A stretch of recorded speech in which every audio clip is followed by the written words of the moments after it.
Powerback time on the Gutsy podcast. Each week we bring you 5 minutes of condensed inspiration to reclaim the courage and momentum you've given away. You've got big things to do, so let's get your power back.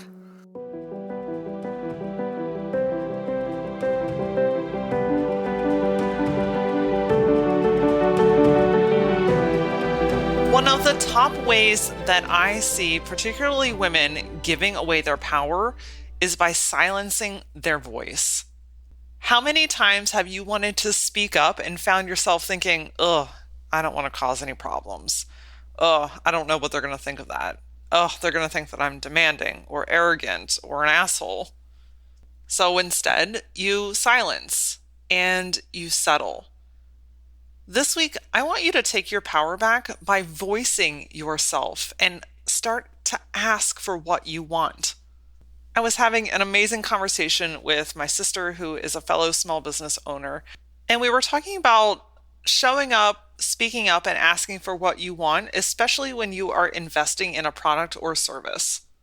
Think about it. If someone invested in you, in your product or your service, or did something with you and your business, and they either weren't satisfied or didn't get what they wanted, or the quality wasn't there, or, for whatever reason, they weren't 100% on board, you would want the opportunity to not only know that information, but have the chance to make it right. Asking for what you want in the business scenario is the same the other way around. If you spun that table around, the rules don't change. And the same goes and applies in your personal life as well.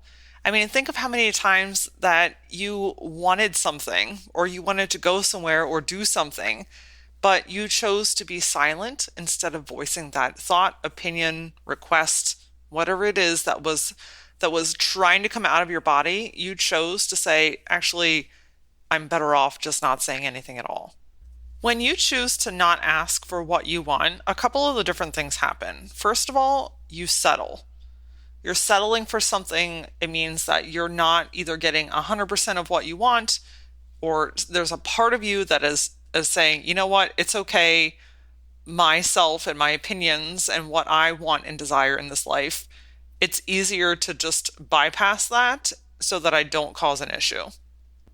Another thing that happens is you honestly typically end up feeling dissatisfied in some way. In the short term, it feels easier to not voice your opinion, but in the long term, you're like, gosh, I wish I would have, or you're just not happy with the end result. And unfortunately, at that point, that's a weight that you have to carry.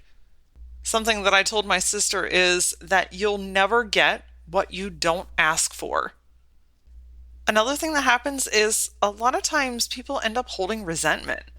Like they're pissed off at the person or the situation because it's not either going as planned, or, they have felt dissatisfied in some way. But at the end of the day, if they didn't know that you needed something from them, or that you had a different thought, expectation, or desire, then we can't be pissed at them. We have to really flip that table around again and look at the mirror and say, why was I not willing to show up for myself? Your thoughts, your opinions, your desires, your needs, whether it's a friend or a colleague or somebody like just in your inner circle, or whether you're doing business with someone, you have every right to ask for what you desire. One of the important things here is to think about how you're asking. Yeah, if you come at somebody with like a demand, or you're yelling, or you're freaking out or something, yeah, okay, that's not the approach we want to take here, ladies. But if you come at it with compassion, or reason, or purpose, a calm tone, having just like a straight up conversation with someone like, hey, I know that you made this for me and I really appreciate that. Unfortunately, it's not really what I have in my mind. And here are some examples on how I can help you to help me. That's a very different approach than like, these suck and I don't really like them. I know that when you're asking for what you want, you think that's what the person is going to hear. But if you, again, come at it with compassion and reason and support, you're going to be amazed at how many people are like, oh my gosh, I wish we could just have more real conversations like this.